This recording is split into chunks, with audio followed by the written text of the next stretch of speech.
ये सारे हालात में ना मैं ऑलमोस्ट डिप्रेशन में चला गया था। हैप्पीनेस को ट्रैक किया जाता है 200 प्लस कंट्रीज में से इंडिया लगभग 170-180 के आसपास आता है, लेकिन भूटान जैसा कंट्री टॉप 5 में आता है। लेकिन कॉर्पोरेट के नजरिए से देखें या मैनेजमेंट के नजरिए से देखें तो हैप्पीनेस एट वर्क प्लेस जरूरी है कि नहीं? जिस कंपनी के एम्प्लॉइज हैप्पी होते हैं उनकी प्रोडक्टिविटी 20 to 30% ज्यादा होती है, उनकी क्रिएटिविटी 60 to 70% ज्यादा होती है। ताजमहल कितनी बार बना था? मेरे ख्याल से एक बार ही बना। बुर्ज खलीफा कितनी बार बना था? एक बार। एक्चुअली ये दोनों बिल्डिंग्स और यहाँ ऐसे कोई भी बिल्डिंग कोई भी प्रोजेक्ट 3 बार बनते हैं। सबसे पहली बार तो किसी की कल्पना होती है, किसी ने सोचा होगा कि दुनिया की सबसे ऊंची बिल्डिंग बनानी, या शाहजहां ने सोचा होगा मुझे एक बहुत सुंदर सी बिल्डिंग बनवानी है अपनी बेगम के लिए। फिर दूसरा उन्होंने किसी को कहा होगा तो आर्किटेक्ट्स ने उनको पेपर पे बनाया होगा, अब उसके भी कुछ वर्जन्स बने होंगे, और तीसरी बार वो एक्चुअली में बनना शुरू हुआ। ये लेकिन हम अपनी जिंदगी एक ही बार बना देते हैं। अच्छा रजत जी, हमारे बहुत से हार्मोन्स वो भी को रिलेट करते हैं हैप्पीनेस से, कि वो रिलीज होंगे तो आप खुशी महसूस करेंगे। देखिए सर, ऐसा है कि हर इंसान चाहता है कि उसके पास एक ऐसी मेडिसिन हो जिसको वो खाए और खुश रहे। ये मेडिसिन ना सभी के पास है, इसे कहते हैं डोज ऑफ हैप्पीनेस। कि ये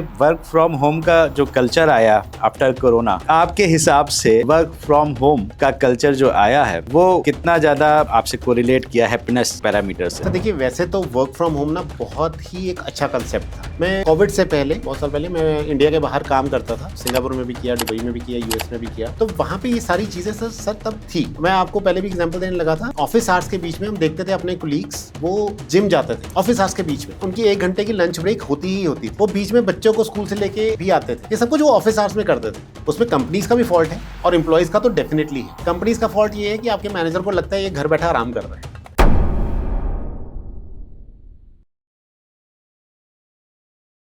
नमस्कार, वंदे मातरम, जय हिंद। एक बार फिर से आपका बहुत बहुत स्वागत है तिवारी जी टॉक शो के इस नए एपिसोड में। कभी कभी आपने देखा होगा कि हम घर का गुस्सा ऑफिस लेके चले जाते हैं और ऑफिस का गुस्सा घर लेकर आ जाते हैं। तो हैप्पीनेस एट वर्क प्लेस के ऊपर बात करेंगे आज इस एपिसोड में। हमारे साथ में हैं जाने माने हैप्पीनेस कोच और वर्क प्लेस हैप्पीनेस कंसल्टेंट रजत खत्री जी। रजत जी 5000 से ज़्यादा स्टूडेंट्स को कोच कर चुके हैं, ऑथर हैं, राइटर हैं। तो रजत जी, बहुत बहुत स्वागत है आज आपका तिवारी जी टॉक शो में। थैंक यू जी, thank you so much Tiwari ji for having me on the show. तो ये हैप्पीनेस कोच, ये बनने का ख्याल आया कैसे आपको? सर देखिए, होता क्या है कि लाइफ में जब भी बुरा वक्त आता है ना, वो आपको कोई बहुत अच्छी सीख दे जाता है जी। तो ऐसे ही एक टाइम से मैं निकल चुका हूँ। जैसा आपने कहा था ना, ऑफिस का गुस्सा घर लेके आता था और घर का गुस्सा ऑफिस लेके जाता था। तो प्रोडक्टिविटी भी हैम्पर होती थी। लाइफ में कंपैरिजन चलता था कि उसकी प्रमोशन हो रही है, मेरी नहीं हो रही, उसने गाड़ी ले ली, मैंने नहीं ले पाया, उसकी तनख्वाह ज़्यादा है, मेरी कम है। और ये स्ट्रेस के कारण घर पे आता था तो फैमिली में नोक झोंक चलती थी। कुछ बुरी आदतें लग गई, ड्रिंकिंग शुरू हो गई, वेट बढ़ गया और अपने आप में अंदर एक गुस्सा रहने लगा। और कुछ महीनों बाद हुआ ये कि there was a job loss. तो मुझे कंपनी ने कहा कि हमें आपकी ज़रूरत नहीं है, क्योंकि रीस्ट्रक्चरिंग कुछ हो रही थी। अच्छा। तो सर ये सारे हालात में ना मैं ऑलमोस्ट डिप्रेशन में चला गया था। तो सर फिर होता वही है कि एक दिन आईना देखा तो मैंने देखा कि ये जो सामने आईने में इंसान है ना, ये रजत खत्री नहीं है, ये कोई और है। कि सबसे पहले चीज़ मुझे जो करनी है ना, और इसको कोई और वापस नहीं लेके आ सकता, इसको मैं ही वापस लेके आ सकता हूँ। तो सबसे पहली जो चीज़ करनी है ना, नौकरी वोकरी बाद में ढूंढेंगे हम, सबसे पहले रजत को ढूंढते हैं। हाँ। तो उस दिन ना मैंने गूगल पे सर्च किया कि हाउ टू बी हैप्पी। उस दिन सर मुझे रियलाइज हुआ कि हैप्पीनेस तो एक बहुत बड़ा अपने आप में बिजनेस है सर। अच्छा। बड़ी बड़ी जो यूनिवर्सिटीज़ हैं इंडिया के बाहर भी, स्टैनफोर्ड, हार्वर्ड, येल, इनके प्रोफेसर्स हैं जो हैप्पीनेस टीच करते हैं और उनके बहुत सारे स्टूडेंट्स हैं वर्ल्ड वाइड। इतनी सारी कंपनीज हैं जिनका मेजर KRA है कि मेरे एम्प्लॉयज़ खुश होने चाहिए, बिजनेस ग्रोथ बाद में देखेंगे। अगर आप देखेंगे तो वर्ल्ड के कुछ कंट्रीज हैप्पीएस्ट कंट्रीज में आते हैं, क्योंकि हैप्पीनेस को ट्रैक किया जाता है। अच्छा। इंडिया लगभग काफ़ी नीचे आता है उसमें, 200 प्लस कंट्रीज में से इंडिया लगभग 170-180 के आसपास आता है, लेकिन भूटान जैसा कंट्री टॉप 5 में आता है। नॉर्वे, स्वीडन टॉप के कंट्रीज में आते हैं। उनका एक ही फोकस है कि हमारी जितनी भी आबादी है वो खुश रहें, टेंशन फ्री रहें और लंबा जी सके। हाँ, ये इंडेक्स मैंने अभी कहीं देखी थी। तो इंडिया में, मैं कानपुर का हूँ, कानपुर शहर नंबर 1 पे था। तो ये इंडेक्स कहाँ से वेरीफाइड है, क्या है, मुझे नहीं पता। नहीं सर, बिल्कुल वेरीफाइड है। और आप देखेंगे कुछ सालों में शायद GDP की बात ना किया करके लोग शायद हैप्पीनेस की बात किया करने लगे कि ये इतना बड़ा टॉपिक बन सकता है ओवर द ईयर्स। तो बस वही जब किया तो पता चला कि हैप्पीनेस की कोचिंग भी होती है, तो मैंने वो कोचिंग करनी शुरू की। अच्छा, कोचिंग में क्या ना सर, अब वो कॉलेज जाने की जैसा है, आप बहुत सारी किताबें पढ़ते हैं, बहुत सारी वीडियोस देखते हैं, बहुत सारा चीज़ें सुनते हैं, लेकिन सुनने से कुछ नहीं होता। सुनने को तो आप मोटिवेशनल स्पीकर यूट्यूब बड़ा बड़ा है, जितने मर्जियों को सुने, आपको वो सारी चीज़ें ना इम्प्लीमेंट करनी पड़ती है लाइफ में। और मैंने बस उस टाइम पे, क्योंकि वो नीड थी मेरी खुश होना, तो मैंने वो चीज़ों को इम्प्लीमेंट करना शुरू किया। And I was surprise with in a couple of weeks, मुझे अपने आप में एक बहुत चेंज दिखने लग गया। सेम सर्कमस्टांसेस, कुछ नहीं बदला, तो वही जो बीवी, वही बच्चे, रजत वही जॉब नहीं, कुछ नहीं, कोई घर में सैलरी नहीं आ रही, but I was still happy, contented. ठीक है यार, कोई बात नहीं, वक्त है, गुजर जाएगा, हो जाएगा। ऐसा कोई मेरा तजुर्बा मुझसे लेके तो नहीं गया, मेरा स्किल सेट तो अभी भी है। तो वहाँ से सर मेरी हैप्पीनेस कोचिंग की जर्नी शुरू हुई। जब आपको खुद बिलीव हुआ, जी हाँ, जो खोया हुआ रजत था वो वापस मिल गया। तो मुझे लगा कि जब मैं ये, और ये बहुत छोटी एक्सरसाइजेज हैं जो हमने बहुत बार सुनी भी हुई हैं, बस ये है कि उसको प्रैक्टिस में लाना होता है। तो जब करके मैं अपने आप में चेंज देख सकता हूँ, तो पूरी दुनिया ये क्यों नहीं कर सकती। तो मैंने सोचा कि why not tell the world about it. और फिर अब होता ये है सर, 18 साल से मैं भी कॉर्पोरेट लाइफ में हूँ, आई एम वर्किंग। तो वहाँ जाके पता चला कि लोग सच में बहुत डिप्रेस्ड हैं, स्ट्रेस्ड हैं, और उसके बहुत बहुत रीजंस होते हैं। The only thing is that you need to self analyse. आपको पता होना चाहिए कि मेरा ट्रिगर क्या है, मुझे क्या करना है, और यही हम अपने कोचिंग प्रोग्राम में लोगों को बताते हैं। अच्छा, ओवरऑल मतलब ये हैप्पीनेस जरूरी है क्यों? मतलब आपने कहा कि हैप्पीनेस एट वर्क प्लेस, हाँ जी, तो ठीक है, हम तो मानते हैं कि हमें हैप्पी रहना चाहिए। हाँ जी, लेकिन कॉर्पोरेट के नज़रिए से देखें या मैनेजमेंट के नज़रिए से देखें, तो हैप्पीनेस एट वर्क प्लेस ज़रूरी है कि नहीं? सर देखिए, बहुत सारी ना स्टडीज़ हुई हैं इस पर। एक बड़ी फेमस स्टडी है गैलप स्टडी। ओके। तो वो यही इन चीज़ों को ट्रैक करते हैं, और उसने ये बताया कि जिस कंपनी के एम्प्लॉयज़ हैप्पी होते हैं, उनकी प्रोडक्टिविटी 20 to 30% ज़्यादा होती है, उनकी क्रिएटिविटी 60 to 70% ज़्यादा होती है, उनका एब्सेंटिज्म 40% कम होता है। अब आप इन तीनों चीज़ों को ही अगर कुछ नंबर्स डाल के निकालेंगे, तो आप देखेंगे कि एक कंपनी के ग्रो करने के यानी कि चांसेस उतने बढ़ जाते हैं।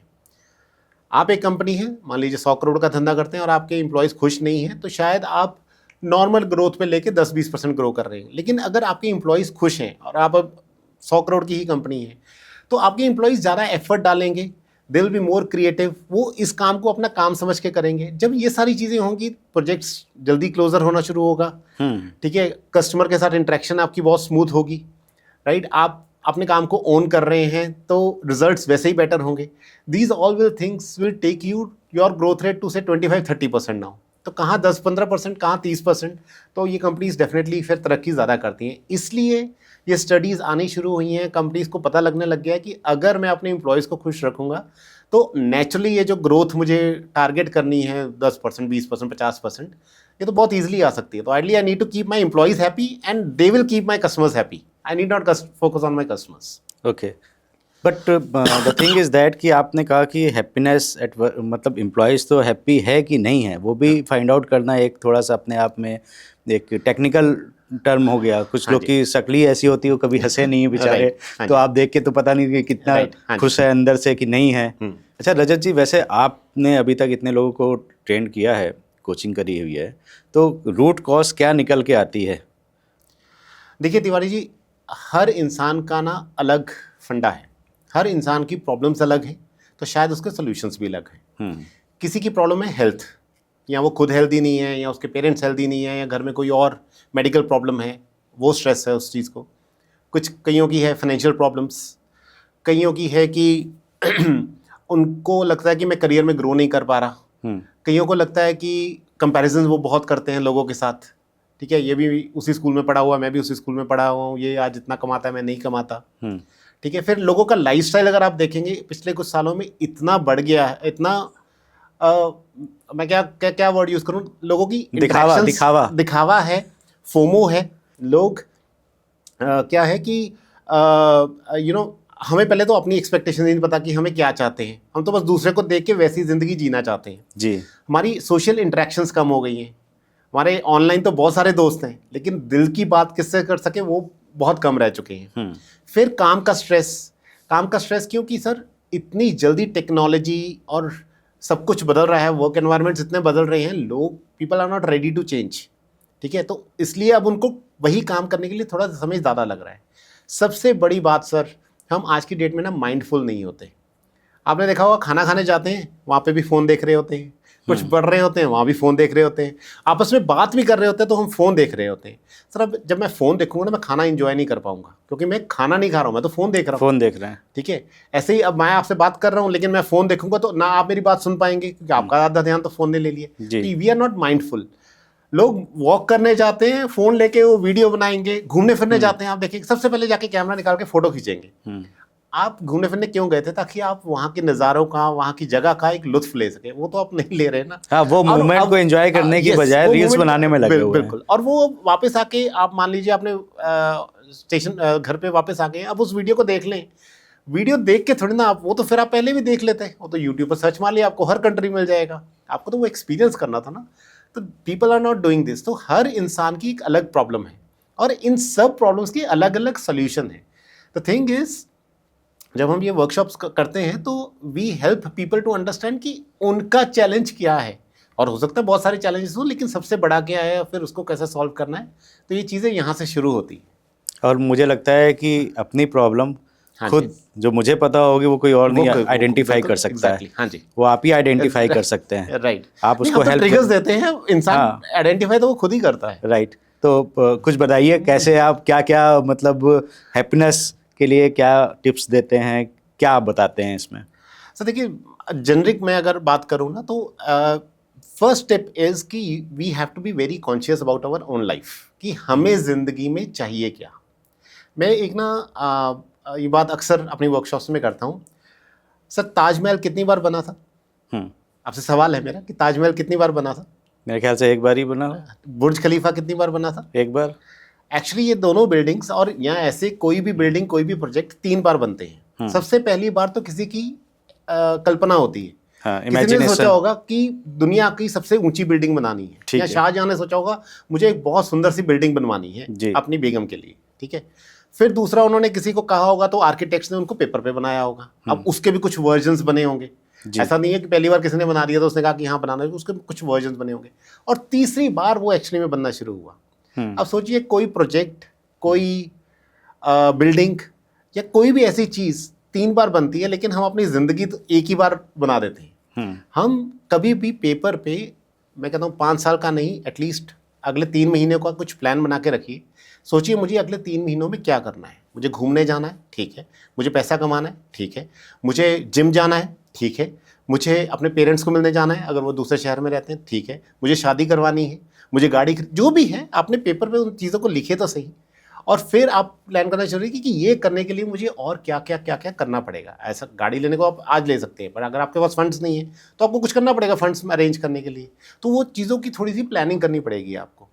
तो you have to be very conscious कि मैं अपनी ज़िंदगी में क्या चाहता हूँ। That's the first thing. Second thing वही कि क्या मैं अपनी किसी हॉबी या पैशन को फॉलो कर रहा हूँ। चलो ये तो सारी चीज़ें होगी मटीरियलिस्टिक थोड़ी सी, कि आपने प्लान कर लिया गाड़ी लेनी है, घर लेना, और आप इसलिए ऑफिस जाते हैं, काम करते हैं। लेकिन बर्नआउट्स क्यों होते हैं? वो इसलिए होते हैं क्योंकि हमें जो पसंद है करना ना, हम वो चीज़ नहीं कर रहे होते। किसी को कुकिंग पसंद है, आपने देखा होगा कुछ लोग कहते हैं मैं सारा दिन ऑफिस में थक हार के वापस आता हूँ, मेरी थकावट दूर होती है जैसे मैं किचन में जाके खाना बनाता हूँ। वो उसकी एक हॉबी है, उसकी पैशन है, उसका सोर्स ऑफ हैप्पीनेस है। मैं कहता हूँ कि प्लीज़ करो, क्योंकि अगर इसी से आपकी थकावट दूर हो रही है तो आपको किसी और चीज़ की नहीं ज़रूरत ना। कुछ लोग सैटरडे संडे आधा दिन अपने सर आपको बताता हो लगा, लेकिन उसकी वो मजबूरी होगी खाना बनाना। सिख हो सकता है मजबूरी हो, लेकिन मजबूरी में तो मजबूरी होती है ना। ऑफिस वालों को बताता है मुझे भाई बहुत खुशी मिलती है जाके ऑफिस से जब खाना बनाता हूँ तब आनंद की प्राप्ति होती है, लेकिन वो खाना बनाना क्या मजबूरी है? सर मजबूरी में वो बाद में आपको नहीं पता। आप ऐप खोल के ऑर्डर भी तो कर सकते हैं ना। आप आते जाते रास्ते में 100 लोग खड़े हैं, किसी से कुछ भी खा सकते हैं। लेकिन कुछ लोग सच में एंजॉय करते हैं। कुछ लोग आधा दिन अपना गार्डनिंग करेंगे वो, क्योंकि उनको वो चीज़ पसंद है। कुछ लोगों को ये पसंद है कि पुराने गाने लग के मैं आराम से अपने काउच पे बैठा हूँ, बुक पढ़ रहा हूँ। इट्स फाइन, अपने वीकेंड्स पे वो चीज़ कीजिए तो सही। अपने आप के साथ टाइम स्पेंड तो कीजिए। हम अपने साथ तो टाइम स्पेंड कर ही नहीं रहे हैं।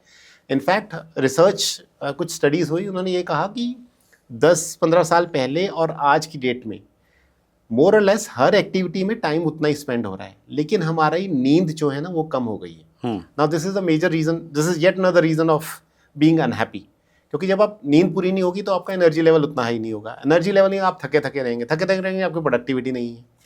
और वो उसका रीज़न क्या है? Continuous scrolling. यूट्यूब खोला, इंस्टा खोला और देखते जा रहे हैं, देखते, अब वो कोई क्या कुछ आपको दे थोड़ी ना रहा है। अब कुछ कुछ सुनते हैं, कुछ हंसी मजाक की वीडियो देखते हैं, ठीक है, थोड़ी देर मिनट के लिए आपको एक हल्का से खुशी मिलती है, पर 2-2 3-3 घंटे आप उसको देखते जा रहे हैं, इट्स उसका वो तो ख़त्म हो गया ना उस मोमेंट पे, नेक्स्ट डे उसका कोई फ़ायदा नहीं है।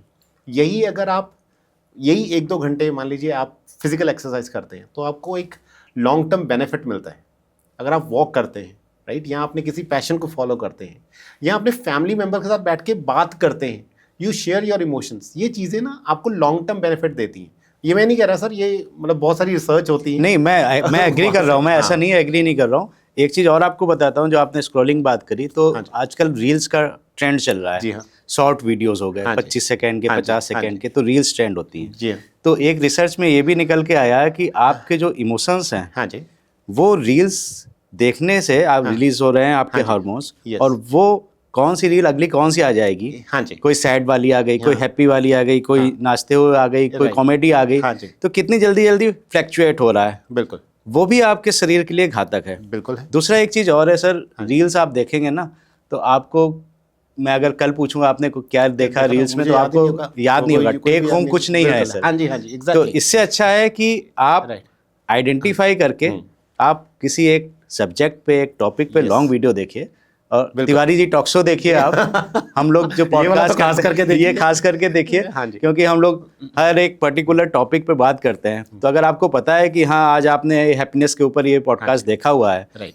तो ये कल भी याद रहेगा, परसों भी याद रहेगा। सर मेरा एग्जैक्टली में यही सजेशन है। मैं किसी को रील्स देखने से मना नहीं कर रहा, यूट्यूब देखने से मना नहीं कर रहा, मुझे लगता है वो बहुत अच्छे सोर्सेज हैं फॉर इन्फॉर्मेशन, लेकिन आप कितना लिमिट में देख रहे हैं और क्या देख रहे हैं वो मैटर करता है। मान लीजिए आपको मैं फिर से एग्जांपल ले लेता हूं, मान लीजिए आपको एक्सेल सीखना है, ठीक है, माइक्रोसॉफ्ट एक्सेल, बहुत सारे आजकल स्टूडेंट्स हैं 20-25 साल की एज में, जैसे कॉर्पोरेट में आते हैं, उनको एक्सेल सीखना पड़ता है। आप अगर इंस्टाग्राम में जाके लिखेंगे एक्सेल, आपको एक्सेल की रील्स आनी शुरू हो जाएंगी जी। आप वो एक शॉर्टकट्स देखिए, अपने वर्क में लेके आइए, आप देखेंगे 1 महीने में आप आधे से ज़्यादा वर्क फोर्स से बेटर होंगे आप, क्योंकि आप इतने शॉर्टकट सीख चुके हैं, इतने फॉर्मूला सीख चुके हैं। उसी चीज़ को आप यूट्यूब पे देखिए, लॉन्ग वीकेंड वीडियोस पड़ी हैं वहाँ पे, उसको प्रैक्टिस में लेके आइए, यू आर बिकमिंग प्रोडक्टिव। मैं मना नहीं कर रहा, यूट्यूब आप अभी भी देख रहे हैं, इंस्टाग्राम आप अभी भी देख रहे हैं, लेकिन आप क्या देख रहे हैं, दैट मेक्स अ डिफरेंस, और कितना देख रहे हैं। हाँ, अब अगर आप ये पूरे एक्सेल को भी मान लो 10 घंटे बैठ के देखेंगे ना, अगेन आपको समझ में फिर कुछ नहीं आएगा। You have to implement what you are seeing. बिल्कुल। तो हमारी जो एक्चुअली डिजिटल कंजम्पशन है ना, वो बहुत बढ़ चुकी है जी। और उसमें भी वेस्ट इज कमिंग इन। हाँ। जैसे खाना था ना, पहले हम एकदम खाना भी हमने वेस्ट खाना शुरू कर दिया है, फैट्स वाला, और डिजिटली माइंड के लिए जो खाना है वो भी वेस्ट खाना शुरू कर दिया, तो वो वेस्ट ही हमारी बॉडी में जा रहा है। इसलिए ये mental problems, mental challenges, stress, obesity, heart problems, ये सारी चीज़ें इसलिए हमें आ रही हैं आज। हाँ, खाना कितना खा रहे हैं वो इम्पोर्टेंट नहीं है, लेकिन खाने में आप क्या खा रहे हैं, हाँ जी, वो ज़्यादा इम्पोर्टेंट है। अच्छा रजत जी, हमारे बहुत से हार्मोन्स वो भी को रिलेट करते हैं हैप्पीनेस से। जी हाँ, कि वो रिलीज होंगे, जी हाँ, तो आप खुशी महसूस करेंगे। राइट, आप भी एग्री करते होंगे सर इससे? बिल्कुल बिल्कुल। देखिए सर, ऐसा है कि हर इंसान चाहता है कि उसके पास एक ऐसी मेडिसिन हो जिसको वो खाए और खुश रहे। आपको चाहिए वो मेडिसिन? बिल्कुल सर, ये मेडिसिन ना सभी के पास है। इसे कहते हैं डोज ऑफ हैप्पीनेस, ठीक है। जहाँ पे डोज जो वर्ड है ना, उसका एक एक हार्मोन है। हमारी शरीर में बहुत सारे हार्मोन्स होते हैं जो हर मोमेंट चेंज करते रहते हैं। हमें गुस्सा आता है, हमारी बॉडी पार्ट्स चेंज होते हैं, हमारा एज बढ़ती है, हाइट बढ़ती है, सब कुछ होता है, ये सब हार्मोन्स के कारण है, राइट। ऐसे ही हमारे बॉडी में 4 हैप्पीनेस हार्मोन्स हैं, जिसे कहते हैं डी स्टैंड्स फॉर डोपामीन। ये किसी ड्रग का नाम नहीं है, ये हमारी बॉडी में एक हैप्पीनेस हार्मोन है जो हमें एक किक देता है। जब भी आप कोई अच्छी चीज़ देखते हैं, आपको एक हल्के से एक जॉय मिलता है ना, जिसे हम कहते हैं इंजॉयमेंट मिला, मूवी देखी इंजॉयमेंट मिला, किसी से बात की अच्छा लगा इंजॉयमेंट मिला, गेम्स खेलते हैं एक इंजॉयमेंट मिलता है, और क्या नेक्स्ट क्या। एक्चुअली सोशल मीडिया भी डोपामीन जनरेट करता है, क्योंकि नेक्स्ट क्या, आप जैसे बात करें ना 30 सेकंड्स की अगली रील क्या, तो वो होते होते हमारे डोपामीन जनरेट होता है, लेकिन वो एक्सेस में नहीं होना चाहिए। जब तक एक लिमिट में है दैट्स ओके, राइट। तो D stands for dopamine, O stands for oxytocin. Oxytocin होता है एक लव हार्मोन। आपने देखा होगा, आप जब बहुत कभी उदास हैं, दुखी हैं, आपको चाहिए कि आप किसी दोस्त को ना बस गले मिल लें, राइट, या किसी का हाथ थाम लें आप, राइट।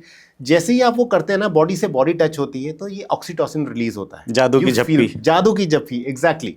वो चीज़ जैसे ही होती है ना, तो your body releases oxytocin, that makes you feel better at that moment, that makes you feel happier at that moment. फिर थर्ड होता है सर सेरोटोनिन। सेरोटोनिन मिलता है जब हम जैसे धूप में जाते हैं। आप पूछ रहे थे रीजंस क्या है ना, रीज़न एक भी आज की डेट में हम धूप में नहीं जाते, लेकिन धूप इतनी इंपॉर्टेंट है बॉडी के लिए, हेल्दी रखने के लिए भी, मेंटली हेल्दी रखने के लिए भी। तो वो धूप क्या है, वो आपके सेरोटोनिन करके एक हार्मोन है, उसको जनरेट करती है, that makes you feel good, आपको पसीना आता है उससे, राइट। तो दैट इज नीडेड। मेडिटेशन करते हैं आप, उससे सेरोटोनिन रिलीज होता है। And last is endorphin. Endorphin मतलब वो वैसे उससे कहते हैं पेन रिलीवर। आप जब एक्सरसाइज करते हैं ना, जब भी एक्सरसाइज करते हैं वैसे पेन होता है, लेकिन एक्सरसाइज करने के इमीडिएटली बाद वी फील सो गुड कि वी हैव डन समथिंग, ठीक है। You suddenly start feeling good, more energetic. क्यों? क्योंकि बॉडी में एंडोर्फिन करके जो ये हैप्पीनेस हार्मोन है, that gets released. You think कि आई हैव अचीव्ड समथिंग, ठीक है। आप वॉक करें, नेचर के पास जाएं, तो ये सारी चीज़ें आपकी ये चारों मतलब हैप्पीनेस हार्मोन्स को रिलीज करती। तो this is called the dose of happiness which everyone has. It's just that दो वो जो एक्टिविटीज़ करनी है इसको रिलीज करने के लिए हम शायद टाइम बहुत ज़्यादा उन चीज़ों पे स्पेंड नहीं करते। हाँ, वो लगे हुए हैं सर डेटा एनालिसिस में और एक्सेल बनाने में। हाँ जी, तो टाइम ही नहीं है। बिल्कुल तो जी। ये भी एक बहुत बड़ी प्रॉब्लम है कि टाइम नहीं है। अब सर टाइम कैसे निकाला जाए? हाँ जी, क्योंकि आप देख रहे होंगे कि अभी भी कॉर्पोरेट लाइफ में आप, ठीक है, इतनी चीज़ें बताई आपने। हाँ जी, हर आदमी करना चाहता है, ऐसा नहीं है नहीं करना चाहता है, लेकिन वर्क प्रेशर में इतना ज़्यादा दबा हुआ है। आपने देखा होगा कि कुछ लोगों की ट्रैवलिंग इतनी ज़्यादा है कि वो सवेरे 5 बजे उठ रहे हैं, हाँ जी, फिर वो 6 बजे घर से निकल जा रहे हैं, मेरठ से दिल्ली हाँ जी, आप ट्रैवल करके जा रहे हैं, और फिर रात में 10-11 बजे घर पहुंच रहे हैं। यस, तो बेचारा कब मेडिटेशन करेगा और कब वो अपने हॉबीज़ को फॉलो करेगा? तो ये भी एक प्रॉब्लम है। दूसरा, वर्क प्रेशर सर वाकई में बहुत ज़्यादा है। आप हैप्पीनेस की बात कर रहे हैं, मैं ठीक है आपसे एग्री कर रहा हूँ, लेकिन ये बताइए कि कॉर्पोरेट कंपनीज़, उनको आप ये सजेस्ट करते हैं और वो कुछ बात मानती हैं आपकी? देखिए सर, डेफिनेटली मानती हैं। ये सब सर शुरू होता है टॉप से। अगर एक बिजनेस ये समझ लेना, जैसे मैंने आपको पहले बताया कि अगर happy employee is 20 to 30% more productive, अगर बिजनेस के ओनर को समझ में आ जाए ये बात और वो कहे कि हाँ यार, मैं जब ऑफिस आता हूँ ना तो लोगों में कोई जुनून दिखता नहीं है, लोग बस डरे डरे से बैठे हैं अपनी वर्क स्टेशन पे, या मैं किसी को जब काम कहता हूँ वो ऐसे पहले मुंह बनाता है कि अरे फिर से काम आ गया। तो उसको ना ये हिंट्स मिलने चाहिए कि मेरे एम्प्लॉयज़ यानी कि खुश नहीं है, उनमें वो एनर्जी, वो पैशन है नहीं काम करने का। अब वो लेके कैसे आना है, then it start from there. तो फिर उसको now he needs to talk to the next people. तो आपके एम्प्लॉयज़ के लिए ही कंपनी में एक एचआर टीम होती है, राइट, और एचआर के हेड होते हैं। तो मतलब somewhere he has to get involve, because उनका काम क्या है, उनका काम यही है कि मेरी जो वर्क फोर्स है वो अप टू द मार्क रहे, ट्रेंड रहे, खुश रहें, उनको अपने काम प्रॉपरली पता हो, ठीक है, वो क्या कर रहे हैं, उनके रिजल्ट्स उनको मिलते रहें। He has to work more for the people rather than for the business. So he is more like a gap between the business and the people. ठीक है। थर्ड, जब बहुत सारे सर्वेज हुए तो उसमें पता किया कि लोग क्यों कंपनियां छोड़ते हैं, तो वो कहते हैं अपने मैनेजर के कारण। तो it's a manager's responsibility also to make sure that his team is completely aligned and happy, ठीक है। आप फर्दर उसको में ब्रेक कर सकते हैं, लेकिन सबसे इंपॉर्टेंट चीज़, ये तीनों लोग तो तभी कुछ कर सकेंगे और आपको हैप्पी कर सकेंगे अगर आप अपने आप से ये वादा कर लें कि मैं भी एक खुश होके इस कंपनी में अच्छे से काम करना चाहता हूँ। तो आपको अपना माइंड फ्रेम पहले बदलना पड़ेगा। सो कंपनीज़ बहुत कुछ करती है। जब हम वर्कशॉप्स करते हैं कंपनीज़ के साथ तो बहुत सारे ऐसे चैलेंजेस निकल के आते हैं। बहुत सारी कंपनीज़ कहती हैं कि आप जो बता रहे हैं बिल्कुल ठीक है, लेकिन अगर मान लो मैंने इन्वेस्ट किया इन पे, और ये तो क्या ना, लोग तो थोड़ा सा पैकेज ज़्यादा मिलता है वो कंपनीज छोड़ के चले जाते हैं। कि हमारे एग्जिट सर्वेज बताते हैं कि लोग हमेशा बेटर पैकेज के लिए, बेटर अपॉर्चुनिटी के लिए जाते हैं। तो सर ऐसा नहीं है। जब किसी ने जाना होता है ना तो वो ये थोड़ी ना बताएगा कि सर मैं आपसे नाराज़ हूँ इसलिए मैं जा रहा हूँ। वो तो ये 2 बातें करके चला जाता है। ये सर मैं इस बात से आपकी ज़रूर एग्री करूंगा, क्योंकि मेरा भी पर्सनल एक्सपीरियंस है। एक फार्मा कंपनी है, हाँ जी, और वो पैसे कम देती है, हाँ जी, लेकिन उस कंपनी में जो चला गया वो रिटायरमेंट लेके ही निकलता है। हाँ जी, और सब बड़ा हैप्पी, हाँ जी, सब खुश रहते हैं अपने आप में, बिल्कुल, और उस कंपनी का मतलब उस कंपनी के नाम से ही खुश हो जाते हैं कि यार उसमें काम करते जी हैं। हाँ। नहीं सर, ऐसी काफ़ी कंपनीज हैं। तो कोई भी मेरे ख्याल से एम्प्लॉय कंपनी को इस रीज़न से नहीं छोड़ता है कि सैलरी कम है या पैकेज कम हाँ है। जी, अगर उसको बाकी चीज़ें मिल रही हैं तो कहीं ना कहीं उस पैकेज से ज़्यादा। सर देखिए, एक एम्प्लॉय को 5 तरह की चीज़ें चाहिए अपनी कंपनी से, ठीक है। थोड़ा मैं आपको डिटेल में बताता हूँ। जी बताइए। तो इसका कहते हैं 5 P's of employee happiness. The first thing is the companies needs to provide basics.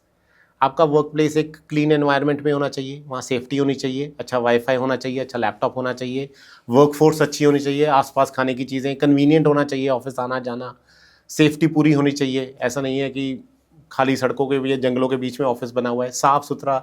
अब आप अगर कुछ साल पहले जाएंगे जो गवर्नमेंट ऑफिस के हाल होते थे, अब आज की डेट में अगर कोई कहे कि उन गवर्नमेंट ऑफिस में काम करना है, मतलब शायद वो एम्प्लॉयज़ खुद भी वहाँ काम नहीं करना चाहते।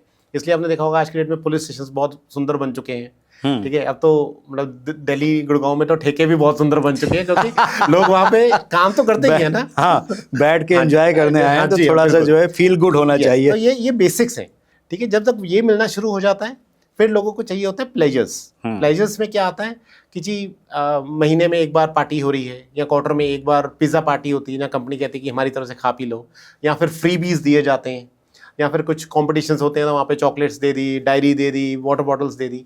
अब ये सारी चीज़ें प्लेजर्स में आती हैं। यहाँ पे वहाँ पे फेस्टिवल सेलिब्रेट होते हैं, दिवाली, होली, ये सारी की एंगेजमेंट है वहाँ पे, तो ये सारी चीज़ें आपको प्लेजर देती हैं। Now this is just a pleasure. आपने किया, उस दिन एम्प्लॉय खुश है। मेरे को जब बॉटल मिली कंपनी के नाम वाली, वो मिलके तो मुझे अच्छा लगा, अगले दिन ठीक है वो पड़ी है डेस्क पे। हाँ, बॉटल खत्म तो हैप्पीनेस खत्म। हाँ जी बिल्कुल। तो वो ये चीज़ें हैं, these are called pleasures. Third चीज़ आता है सर पैशन। हर एम्प्लॉय का ना एक ही is passionate about doing something. तो as a manager, as a leader या as an organisation, I need to understand कि आप में वो क्या पैशन है और उसको मैं आपके काम में कैसे लेके आ सकता हूँ। इट्स फाइन कि वो शायद आपके वर्क प्रोफाइल से मैचिंग ना हो, लेकिन कैसे कर सकते हैं ये कई बार सोचना पड़ता है। जैसे कि हमारे ऑफिस में एक इंसान था, उसको फोटो खींचने का बहुत शौक था। तो उसके मैनेजर उसको ये अपॉर्चुनिटी दी, कहता यार हम अपनी वेबसाइट के लिए इतनी फोटोज खींचते हैं, मतलब तुम्हें कुछ एक्स्ट्रा नहीं मिलेगा, but if you want you can come and shoot a few photos. अब वो ऑफकोर्स को शौक तो है फोटोज खींचने का, उसने शुरू में ओके खींची, पर फिर वो सीखता गया और बेटर करता गया और बेटर। अब उसको एक नई अपॉर्चुनिटी मिल गई अपने ऑफिस में, and then he can switch roles also. तो आप उसी कंपनी में टिके हुए अपने फैशन को फॉलो भी कर रहे हो और काम भी कर रहे हो। तो like this it becomes a responsibility of a manager और अ लीडर की अंडरस्टैंड करना कि मैं इस इंसान की जो स्ट्रेंथ है उसको कैसे इसके डेली काम में लेके आऊँ, so that he should feel good, he should feel कि हाँ मैं कुछ अच्छा कर रहा हूँ। ये हमने बात की थर्ड पी की। फोर्थ पी है सर पर्सनल टच।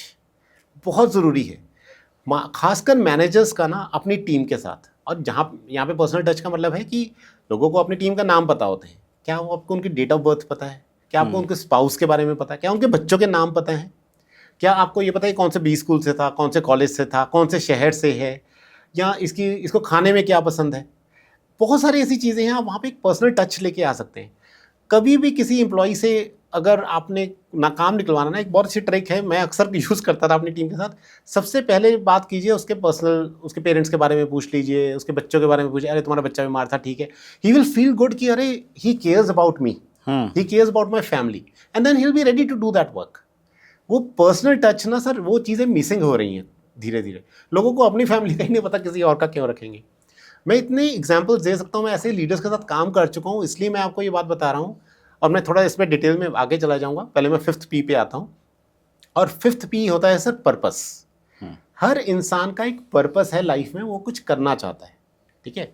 सचिन का, विराट कोहली का पैशन है क्रिकेट खेलना, लेकिन उनका पर्पस कुछ और है। पर्पस था शायद इंडिया के लिए वर्ल्ड कप जीतना, या पर्पस है सबसे ज़्यादा रन बनाना, या कुछ जो भी उनका पर्पस होगा, तो वो उसको फॉलो करते हैं। अब क्रिकेट तो वो पहले दिन से खेल रहा है, ऐसा थोड़ा ना अगले दिन वो बैठ जाएंगे, but he has to achieve that purpose.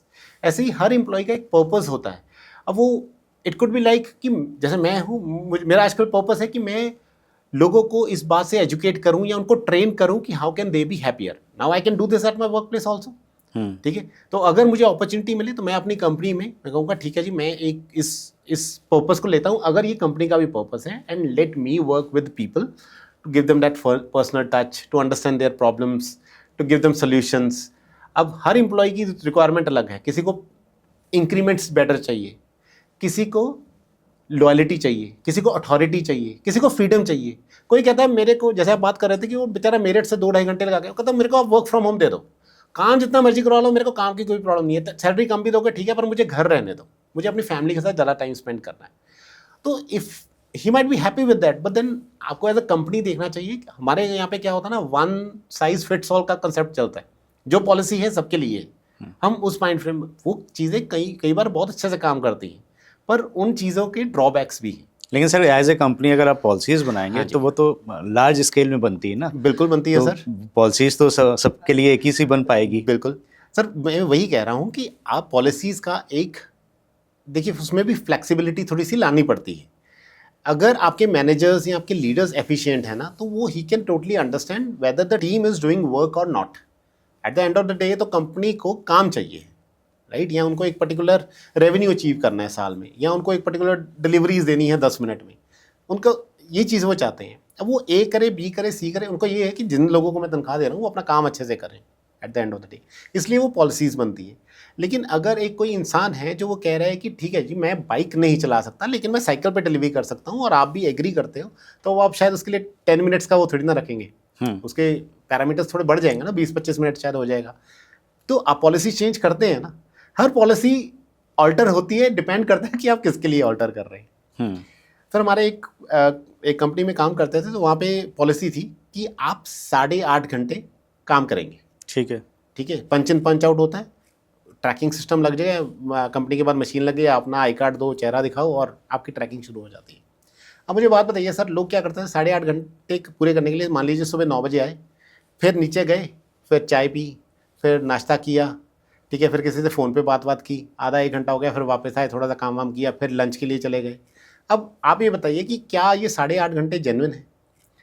दूसरी चीज़, अगर वो एम्प्लॉइज़ मान लीजिए किसी दिन कुछ इमरजेंसी है और 8.25 घंटे काम करके वो कह रहा है कि मैं आज जल्दी चला जाऊँ, तो उसका हाफ डे लगता था। फिर वो मैनेजर की अप्रूवल आती है, फिर उससे सवाल जवाब होते हैं, कुछ ऐसे करके फिर कुछ प्रोसेस बना दिया आपने, ठीक है। अब वो एम्प्लॉय मुझसे पूछता है कि सर ठीक है, मैं परसों 8.25 घंटे लगाए और आपके पास रेगुलराइजेशन आ गई और आपने मुझसे बात की, आपने मुझसे पूछा कि क्यों जल्दी गए एंड ऑल दैट। कहता सर कल मैं काम कर रहा था, काम 8.5 घंटे हो गए थे, मेरा काम अभी आधा घंटे का पड़ा था, तो मैं आधे घंटा बैठ के काम करके गया, आपने मुझे हाफ डे और क्यों नहीं तनख्वाह दी? तो आधा घंटा और बैठा हूँ। तो अब देखिए बात उनकी भी सही है। At the end of the day we want work to be done. अगर कोई एम्प्लॉय एफिशिएंट है, अब यहाँ पे तो फिर वही हो रहा है ना कि सर आप फोर्स कर रहे हैं उसको 8.5 घंटे बैठने का, उसने अपने 4 घंटे में काम किया, आप कहते हो नहीं 4-4.5 घंटे तुम और बैठो ऑफिस में। अब वो क्या करेगा? वो नहीं बैठेगा, वो चाय भी नहीं चला जाएगा, सूटा मारने चला जाएगा, किसी के पास चला जाएगा, उसको भी डिस्टर्ब करेगा। तो पॉलिसीज़ को आपको थोड़ा सा ऑल्टर करना पड़ रहा है। एंड विद आज की जैसे इन्वायरमेंट बदलता जा रहा है, with more and more global companies coming in who believe in flexibility, ये चीज़ें बहुत सारी कंपनीज को समझनी पड़ेंगी। अनटिल अनलेस आपके पास वो ट्रस्ट आपने बना रखा है ना, या आपने क्लियरली डिफाइन कर सकिया कि ये प्रोजेक्ट क्या है, कब तक करना है। अगर टाइमलाइंस क्लियर डिफाइंड है ना सर, वो टाइमलाइंस यूजुअली मिस होती नहीं है। हाँ, अगर आप हाँ, आप बाहर देखेंगे तो वहाँ तो घंटे तय हैं बिल्कुल कि कितने, और Yes, जो पेमेंट है हाँ वो भी जी, वो आपका घंटे के basis पर पे आवर्स होती के है, बिल्कुल, हिसाब हाँ से ही जी, मिलता हाँ है जी, हाँ आपको। जी, हाँ जी, right। लेकिन प्रॉब्लम ये है सर कि वो कंपनीज जो मल्टीनेशनल कंपनीज हैं वो जब इंडिया में आती हैं हाँ जी तो यहाँ के लिए नियम और कानून बदल जाते हैं।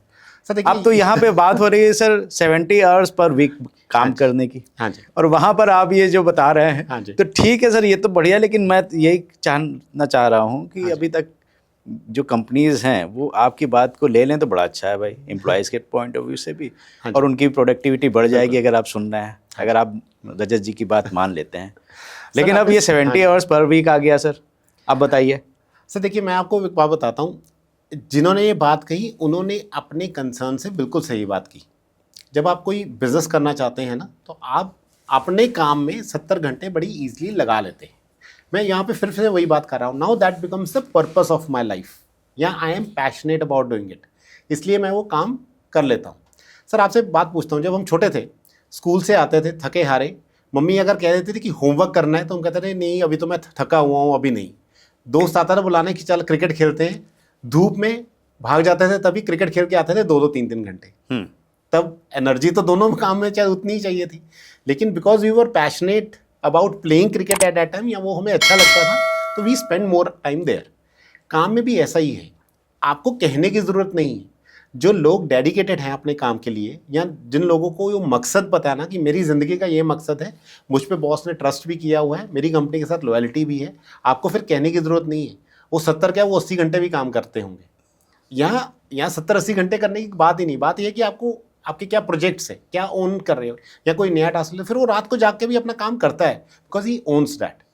ये बातें वहाँ पे आती हैं जहाँ पे जो एम्प्लॉयज़ सिर्फ काम करते हैं कि मेरे को तनख्वाह मिले और मेरा घर चले। अब उसको अगर आप कहेंगे 70 घंटे लगाने के लिए, definitely he will make you and cry. हो गएगा यार ऐसे थोड़ी ना होता है, मैं तो पहले ही मर चुका हूँ, घर कब जाऊँगा, 70 घंटे ऑफिस जाऊँगा तो 2-2 घंटे ट्रैवल में जाता है, वो कहाँ से निकालूंगा। हाँ, अब वो कह रहे हैं कि आप बीबी को कब तक निहारेंगे जी हाँ, कितना निहारेंगे। बिल्कुल। लेकिन उनको ये नहीं पता है कि उसको हाँ जी। बेचारे को सब्जी भी लानी है, बच्चे को डॉक्टर को भी दिखाने ले जाना, उसकी फीस भी जमा करनी है, जी हाँ, और पूरे वीक के जो भी अपने काम है वो निपटाने हैं। राइट। तो सर एक पोजीशन पे पहुंच के तो आप ठीक है कह सकते हो जहाँ पे आपका इकोनॉमिकल आप इतना हो गए हैं कि आपके कई एम्प्लॉयज़ हैं, आपने नौकर रखे हुए हैं, वो सब काम कर रहे हैं, लेकिन जो अगर आप एग्जीक्यूटिव लेवल पे जाओगे या नीचे लेवल पे जाओगे तो उनको तो सर बहुत सी फैमिली से भी रिस्पॉन्सिबिलिटीज़ होती हैं, वो भी फुलफिल करनी है उनको। बिल्कुल करनी है सर। इवन सीनियर लेवल पे भी अगर आप 70 आवर्स वर्क भी कर रहे हैं ना, आई वुड स्टिल से कि जो रेस्ट ऑफ द आवर्स हैं आपके वीक में, अगर आप उसमें भी प्रोडक्टिव हैं, you are taking care of your health, you are taking care of your sleep, आप एक अच्छा खाना खा रहे हैं, देन इट्स ओके। लेकिन अगर आप 70 घंटे काम करके वापस आके फिर 4-4 घंटे रील्स देखते हैं, फिर आप कोई और एक्टिविटी करते हैं या फैमिली के लिए टाइम स्पेंड, अब क्या है ना सर, देखिए ना 70 घंटे की खुशी है मेरे को, अगर मैं एज ए एम्प्लॉई बात कर रहा हूँ, मेरे को 70 घंटे काम करने की खुशी नहीं है, फिर मेरा ट्रैवल टाइम है उसकी कोई प्रोडक्टिविटी नहीं, कोई खुशी नहीं है, फिर घर जाके फैमिली के चैलेंज उसकी, तो मैं अपने आप को खुश कब करूँ? अगर वही 70 hours I am passionate about my work, तो एटलीस्ट ये 70 आवर्स मुझे खुशी तो दे रहे हैं ना, they are giving me that boost, वो मुझे वो डोज ऑफ हैप्पीनेस दे रहे हैं। एंड देन थोड़ा सा मैं अगर अपनी टाइम अपनी फिजिकल हेल्थ, मेंटल हेल्थ, खाने पीने, स्लीप पे दे रहा हूँ, then I am balancing it now. तो 70 hours I think people took it very negatively. It's about 70 hours of work that you love doing. बहुत सारे आपको लोग लिखेंगे सर 8-8, 10-10, 12-12 घंटे काम करते हैं लेकिन खुश होकर करते हैं। अपने बिजनेस को भी तो करते हैं ना सर, जितने रेस्टोरेंट्स वगैरह हैं अगर आप देखेंगे लेट नाइट तक खुले रहते हैं, शायद उनको जोश जुनून होता है अपना काम करने का, इसलिए वो दे पुट दैट एफर्ट। लेकिन जिनको जब आप अपने पैशन के साथ, या आपको पता ही नहीं मुझे लाइफ में क्या करना है, अब हमने जॉब्स क्यों की सर, हमारी प्रोग्रामिंग वैसे हुई थी कि बेटा पढ़ लो ताकि नौकरी मिल जाए, तो हम पढ़ लिए और नौकरी मिल गई। अब किसी ने ये तो बताया नहीं कि सर नौकरी कौन सी करनी है तुम्हें, ठीक है ना। आज की डेट में तो अभी बहुत सारी स्टडीज़ आ गई हैं कि तुम्हें फिजिक्स पढ़नी चाहिए कि या तुम्हें कॉमर्स पढ़नी चाहिए या क्या करने, लेकिन वो भी ओवर द टाइम इतना कुछ इवॉल्व हो चुका है। तो अगर मेरे को डांस करना पसंद है या क्रिकेट खेलना पसंद है और आपने मुझे जॉब पे डाल दिया, तो मैं कोई खुश होकर थोड़ी ना काम करूँगा, मजबूरी में ज़रूर कर रहा हूँ। अब आप मजबूरियों को कह रहे हो कि वो जो आप 40-45 घंटे करते थे आप 70 घंटे मजबूरी करो, तो मेरा स्ट्रेस तो बढ़ेगा ही ना मेरा। अच्छा रजत जी, एक चीज़ और बताइए कि ये वर्क फ्रॉम होम का जो कल्चर आया, हाँ जी, आफ्टर कोरोना, जी हाँ, तो अभी क्या है कि बहुत से लोगों को ये तकलीफ रहती थी कि घर परिवार को समय नहीं दे पाते हैं। अब घर वालों को दिक्कत है, ज़्यादा समय दे रहे हैं। हाँ जी, हाँ जी, हाँ जी। अब बीवी कहती कभी बाहर तो जाओ। बिल्कुल जी, हाँ जी। तो आपके हिसाब से वर्क फ्रॉम होम का कल्चर जो आया है वो कितना ज़्यादा आपसे कोरिलेट किया हैप्पीनेस के पैरामीटर से? सर देखिए, वैसे तो वर्क फ्रॉम होम ना बहुत ही एक अच्छा कंसेप्ट था। मैं कोविड से पहले, बहुत साल पहले, मैं इंडिया के बाहर काम करता था, सिंगापुर में भी किया, दुबई में भी किया, यूएस में भी किया। तो वहाँ पे ये सारी चीज़ें सर तब थी, ठीक है। मैं आपको पहले भी एग्जांपल देने लगा था, ऑफिस आवर्स के बीच में हम देखते थे अपने कोलीग्स वो जिम जाते थे ऑफिस आवर्स के बीच में। अच्छा, ठीक है, वो टाइम उनकी 1 घंटे की लंच ब्रेक होती ही होती थी। वो बीच में बच्चों को स्कूल से लेके भी आते थे, ये सब कुछ वो ऑफिस आवर्स में करते थे, लेकिन उनकी काम की प्रोडक्टिविटी भी हमसे बेटर थी, ठीक है। ये वो जो हम बचपन में कहानी सुनते थे ना कि शार्पनिंग योर एक्स, लकड़हारा वाली, तो आपको अपनी एक्स को शार्प करना था, तो उनको वो ब्रेक मिलती थी and then they come back. अब मुझे पता है कि मेरे पास 2 ही घंटे बचे हैं, तो मैं अपनी फुल प्रोडक्टिविटी में काम करता हूँ। हमें क्या होता है माइंड में, अभी तो 5-6 घंटे बड़े हैं, कोई बात नहीं, कर लेट चले जाएंगे। काम तो 2 घंटे का ही था, लेकिन हमने स्ट्रेच करके 6 घंटे का कर दिया। Coming back to your question of work from home, sir concept बहुत अच्छा है। देखिए, अपने घर के आराम में बैठ के आप काम करें, इससे बेटर चीज़ और क्या हो सकती है, लेकिन हमें शायद उसको यूज़ करना नहीं आया। उसके 2-3 कारण हैं। उसमें कंपनीज का भी फॉल्ट है और एम्प्लॉयज़ का तो डेफिनेटली है। कंपनीज का फॉल्ट ये है कि आपके मैनेजर को लगता है ये घर बैठा आराम कर रहा है, सबसे बड़ी प्रॉब्लम।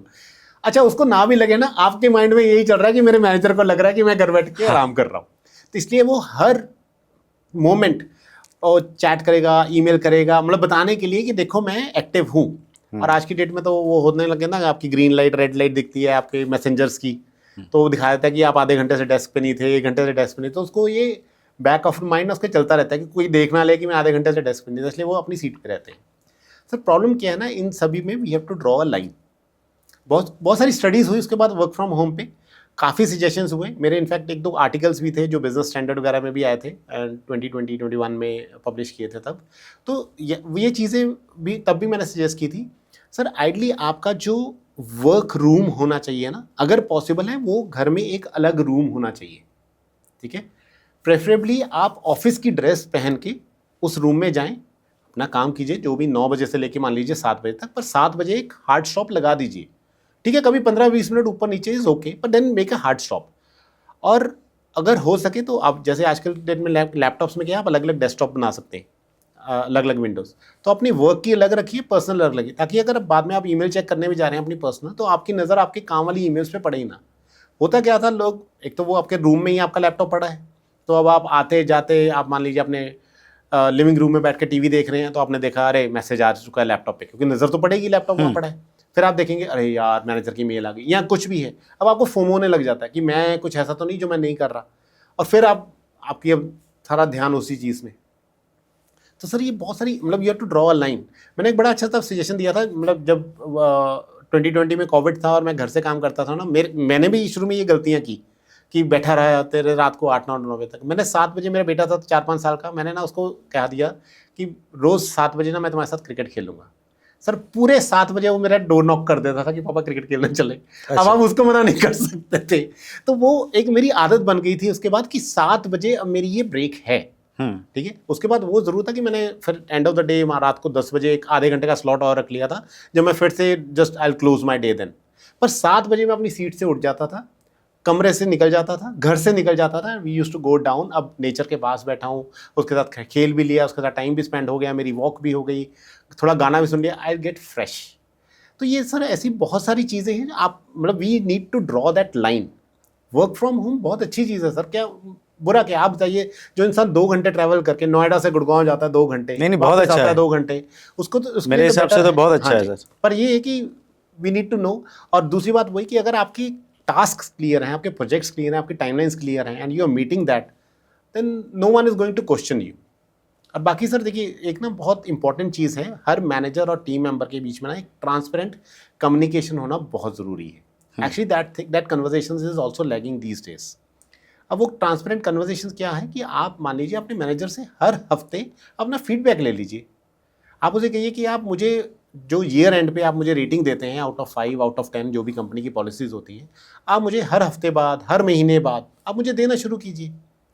अब अगर मान लीजिए आपका मैनेजर आपको हर महीने 8-9 आउट ऑफ 10 दे रहा है, ठीक है, अब वो ईयर एंड पे जाके 6 आउट ऑफ 10 तो दे नहीं पाएगा।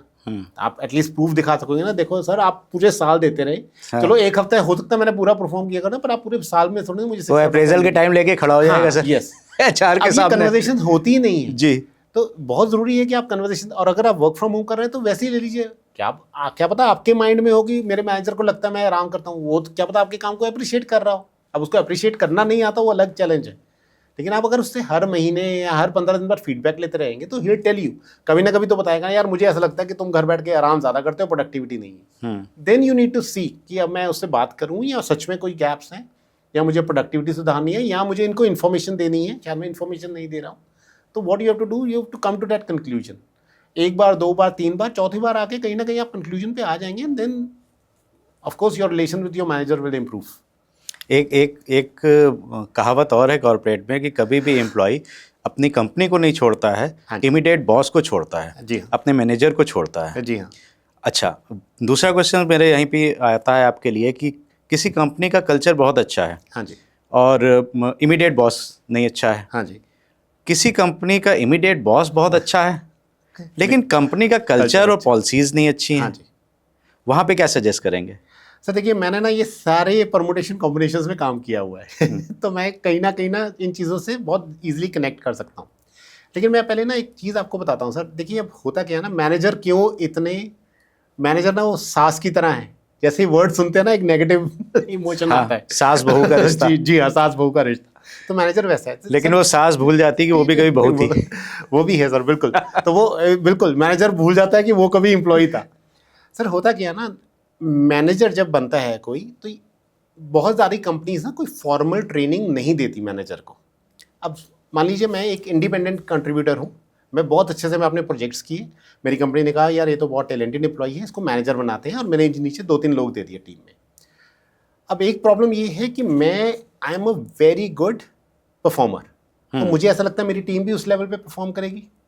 अब टीम में जो आए थे वो मान लीजिए कोई कॉलेज से न्यू बच्चा आया है जिसकी भी ट्रेनिंग चल रही है, या किसी को 1-2 साल का एक्सपीरियंस है और उसको इस प्रोजेक्ट के बारे में पता नहीं है। अब हमने उसको कोई फॉर्मल ट्रेनिंग नहीं दी, but we expect him to work as good as I am doing.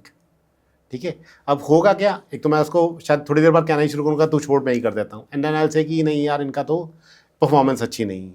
Second, no one actually gave me a formal training कि मैनेजर बन के मेरी रोल्स एंड रिस्पॉन्सिबिलिटीज़ क्या हैं, या मुझे टीम को कैसे प्रोग्राम करना है, उनकी कैसे अपलिफ्टमेंट लेके आनी है। ये जो मैनेजर बनते हैं ना सर, ये पेरेंट्स की तरह होते हैं।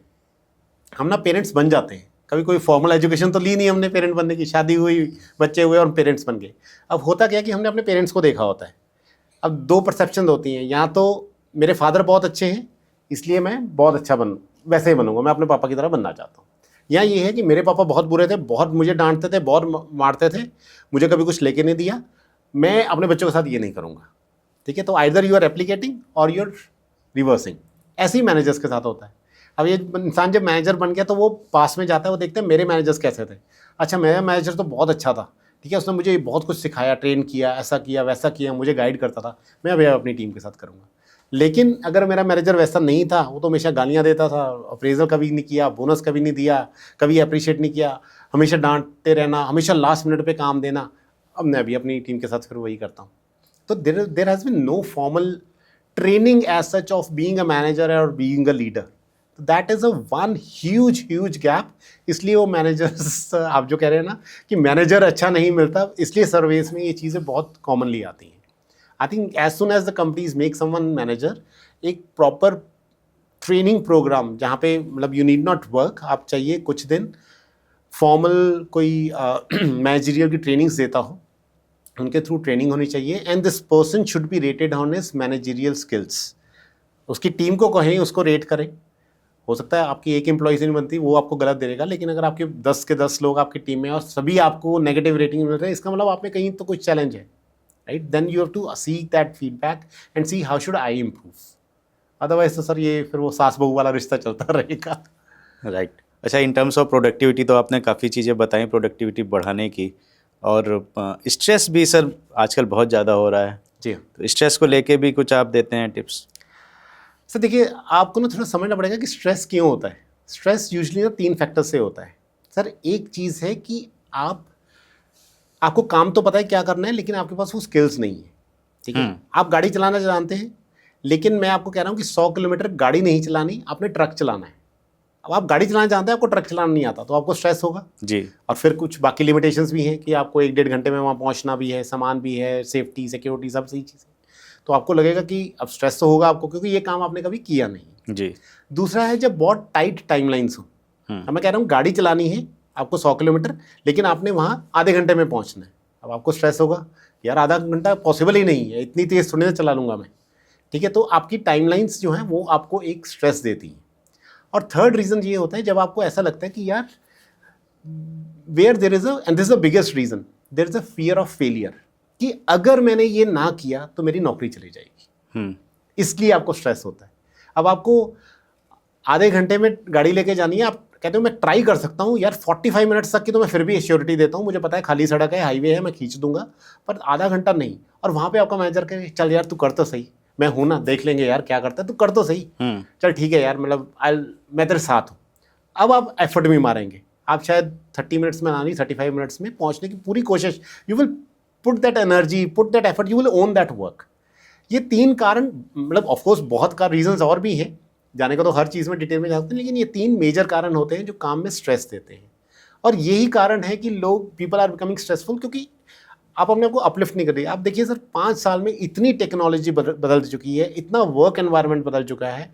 सीखने को हम बहुत कुछ सीखे हैं। हम कैब्स बुक करना सीख गए, हम ऑनलाइन डिलीवरी करना सीख गए, हमारे पेरेंट्स सीख गए, वो ऑर्डर करते हैं और घर पे चीज़ें आ जाती हैं। सीख तो हम सब कुछ रहे हैं, बच्चे सीख गए। हाँ बच्चे सीख गए, लेकिन जो चीज़ें हमें सीखनी है अपना डेली टास्क को प्रोडक्टिव करने के लिए या अपलिफ्ट करने के लिए, वो ना तो कोई हमें सिखा रहा है और ना हम खुद सीखना चाह रहे हैं। इसलिए ये स्ट्रेस लेवल्स हमारे बढ़ते जा रहे हैं। और टारगेट्स तो of course companies have bigger targets, target तो सर होना भी बेटर चाहिए, लेकिन ये है कि उसको अचीव करने के लिए the companies should appreciate, they should give that freedom कि okay go, it's okay if you fail, at least you will learn something, will discuss about that. लेकिन अगर आप ये मैसेज दे रहे हैं कि नहीं अगर टारगेट अचीव नहीं हुआ बेटा तुम तो दूसरी कंपनी ढूंढ लेना, तो सर फिर तो मैं वो डर में ही जीऊँगा ना, फिर तो स्ट्रेसफुल रहूँगा ही रहूँगा। तो ये रीजंस हैं सर स्ट्रेस के। तो रजत सर आपसे बात करके बहुत मज़ा आ रहा है और मैं भी बहुत खुश हो गया। इतनी देर में आपसे बात करते करते बड़ी पॉजिटिव एनर्जी आई जी। एट लास्ट जाते जाते कुछ 2-3 टिप्स अगर आप दे दें एम्प्लॉयज़ को कि हाँ ये 3 चीज़ें तो ज़रूर करो तो बहुत अच्छा रहेगा। सर देखिए सबसे पहली टिप मेरी यही है कि अपने आप के साथ थोड़ा टाइम स्पेंड कीजिए। ठीक है, you need to know yourself. Sir मैंने ये बुक लिख रखी है 10 Keys to Attain Happiness। हाँ दिखाइए। इसमें ये है, थैंक यू सर। ये आपने लिखी हुई है 10 Keys to Attain Happiness। हाँ जी, Rajat Khatri ji. This is based on data backed research. Sir ये ऐसा कुछ नहीं है कि मेरे भाव हैं। हाँ। ये जो मैं रिसर्चेस की बात कर रहा था जो यूनिवर्सिटीज में हुई हैं, ये वहाँ से चीज़ें निकली हैं। जी। तो इसमें जो पहला चैप्टर है ना वो आई का है। आई मतलब आई, हाँ, कि मैं अपने आप को जानूं, अपने आप को प्यार करूं। Know your self. Know your self, be your self. आपको पता तो हो कि मैं करना क्या चाहता हूँ जो मुझे खुशी दे। तो जिस दिन आप देखिए सर आपको ना कोई खुश नहीं रख सकता। मैंने एक वर्कशॉप कर रहे थे सर, आपको एक छोटा सा इंसिडेंट बताता हूँ। एक वर्कशॉप कर रहे थे, कपल्स से वहाँ पे रिलेशनशिप पे चल रही थी वर्कशॉप।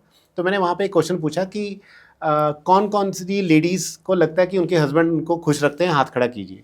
तो मोर और लेस सभी लेडीज़ ने हाथ खड़ा कर लिया, एक लेडी को छोड़ के। वो सबसे आगे बैठी थी और वो कपल सबसे एंगेजिंग था, सबसे खुश, सबसे ज़्यादा वन लाइनर्स देने वाले और हंसी मजाक करने वाले। लेकिन उस लेडी ने हाथ नहीं खड़ा किया। इवन उसका हस्बैंड भी सरप्राइज हो गया। तो वो मतलब कह भी रहा था इशारे कि हाथ ऊपर करो ना, उसे लगा मेरी बेइज्जती हो रही है, राइट। तो मैंने उनसे पूछा कि मैम आपने, मतलब थोड़ा सरप्राइजिंग है लेकिन आपने हाथ क्यों नहीं खड़ा किया? तो कहती देखिए ऐसा है कि मुझे कोई खुश नहीं कर सकता, मुझे सिर्फ मैं खुश रख सकती हूँ। राइट। ये जितना ये एफर्ट डाल सकते हैं, लेकिन खुश होना ना होना मेरे हाथ में। बिल्कुल। उस दिन सर चीज़ें हमने भी पढ़ रखी थी, लेकिन उस दिन ना मुझे ये चीज़ बहुत स्ट्राइक की कि that's absolutely right. No one can keep me happy, it's only me. जिस दिन मैं अपने आप से खुश हूँ फिर सारी दुनिया ठीक है। फिर ये वर्क प्लेस में क्या होता है, क्या पॉलिसीज़ हैं, कैसा एनवायरनमेंट है, एंगेजिंग एक्टिविटीज़ हैं, पर्पस क्या है, वो चीज़ें बाद में आती हैं। लेकिन अगर मैं ही खुश नहीं हूँ ना फिर ये चीज़ें मैटर नहीं करती। तो that was my tip number 1 which is given in this book also. अगर आप इस बुक को पढ़ते हैं तो आपको पता चल जाएंगी। ऐसी इसमें 10 टिप्स दे रखी हैं। This book is made on an acromion, I am happier. तो एक एफर्मेशन है कि मैं खुश रहना चाहता हूँ, आई एम हैप्पियर, उसके बारे में है। सेकंड टिप, तो ये हाँ आप कंप्लीट कर लीजिए फिर मैं पूछता हूँ। सर बुक कहाँ पे मिलेगी ये भी बता दीजिए। सर ये बुक अमेजोन पे अवेलेबल है, सर्च कीजिए 10 Keys to Attain Happiness। ठीक। अमेजॉन पे तो फिर कोई प्रॉब्लम नहीं है, बिल्कुल कोई भी ले सकता है। और बेस्ट सेलर रही मेरे ख्याल से। जी हाँ सर, ये बिल्कुल जब लॉन्च हुई थी ये it was best seller in the self help category. और मुझे काफ़ी खुशी हुई थी इस बात की कि चलिए मैं कुछ लोगों का तो भला। Congratulations to you sir. Thank you sir, thank you so much. तो बात करते हैं सेकंड टिप की। तो पहले तो ये है कि आपने अपने आप को जानना है। सर सेकंड टिप है कि प्लीज़ प्लान योर लाइफ। ठीक है, जब आप ये कॉन्शियसली थोड़ा टाइम स्पेंड करना लगेंगे अपने आप के साथ, एक पेन पेपर पे अपनी कुछ ख्वाहिशें, आपके क्या करना चाहते हैं, कैसे होगा, ये एक दिन में नहीं होगा। शायद आपको थोड़ा थोड़ा टाइम अपने साथ रोज़ स्पेंड करना पड़ेगा, 30-30 मिनट, 15 मिनट, 1 घंटा, जितना आप करना सकते हैं उसको करके लिखते रहिए कि मैं ज़िंदगी में सब कुछ अचीव करना चाहता हूँ, ये करने के लिए मुझे ये करना है। तो आपका एक लाइफ का प्लान बन जाएगा। जब आप उस प्लान पे चलेंगे ना, you will feel happy. Happiness is not a destination, it's a journey. ठीक है, राइट। आपको गोवा या थाईलैंड जाके उतनी खुशी नहीं मिलती। आपका जैसे ही ट्रिप शुरू होता है तब से एक्साइटमेंट शुरू हो जाती है। लाइफ भी वैसे ही है सर। जैसे ही आप कहोगे हाँ अच्छा मुझे अब ये अचीव करना है, 1 साल में मुझे एक गाड़ी खरीदनी है, वो गाड़ी खरीदने के लिए मुझे पैसा इकट्ठा करना है, पैसे इकट्ठे करने के लिए मैं जॉब तो करूँगा ही, जॉब में काम भी बेटर करूँगा, प्लस मैं शायद अपना थोड़ा बहुत साइड से इन्वेस्टमेंट्स करूँगा या अपने पैशन को फॉलो करूँगा या कुछ कोर्सेज करूँगा या बुक लिखूँगा या स्टैंड अप कॉमेडी करूँगा या कोचिंग करूँगा, जो भी है वो जब आप करेंगे you will feel, because that's taking you to a goal, to have that life plan ready. And third thing sir, please don't rely on anyone else for your happiness. आपकी खुशी आपके अंदर है, but you have to do a lot of things, scientifically proven things, meditation, laughter therapy, आपका life का purpose क्या है, giving, आप लोगों को क्या दे रहे हैं. हमें ना बड़ा अच्छा लगता है सर कि लोग हमारी तारीफ़ करें, हमें अप्रिशिएट करें. सबसे बड़ी एम्प्लॉइज़ की कंप्लेन होती है, सर हमें ना अप्रिशिएशन नहीं मिलती, कोई हमारे काम को अप्रिशिएट नहीं करता. आप किसी के काम को अप्रिशिएट करते हैं? नहीं. आपके ऑफिस में टी कॉफ़ी देने वाले बॉयज़ हैं, कभी आपने उसको कहा थैंक यू यार, तू ना होता तो चाय कॉफ़ी ना मिलती? कभी एडमिन को कहा कि अरे यार वाईफाई नहीं चल रहा होता, मैं काम ना कर रहा होता? तो आप भी तो किसी को अप्रिशिएट नहीं करते. जब तक आप किसी को अप्रिशिएट नहीं करेंगे, you start doing it, you will start getting in back. ये सृष्टि ऐसे ही चलती है सर, सोशल मीडिया भी ऐसे ही चलता है. आप लोगों की पोस्ट से इंटरेक्ट करना शुरू कीजिए, आपकी पोस्ट से इंटरेक्शन शुरू हो जाएगी. बिल्कुल बिल्कुल सर, मैं एग्री करता हूँ आपकी बात से. तो आज आप हमारे शो में आए सर, बहुत बहुत धन्यवाद. आपने इतनी अच्छी अच्छी बातें बताई, इतने अच्छे अच्छे टिप्स दिए. तो भाई ये आज का पॉडकास्ट अगर आपको पसंद आया हो तो ज़रूर कमेंट करके बताइए, हमें लाइक करके बताइए. और अगर तिवारी जी टॉक शो को अभी तक आपने सब्सक्राइब नहीं किया है तो सब्सक्राइब कर दीजिए. आगे और बहुत से अच्छे अच्छे पॉडकास्ट आपके साथ लेके आने वाला हूँ. तब तक अपनी सेहत का बहुत बहुत ध्यान रखिए.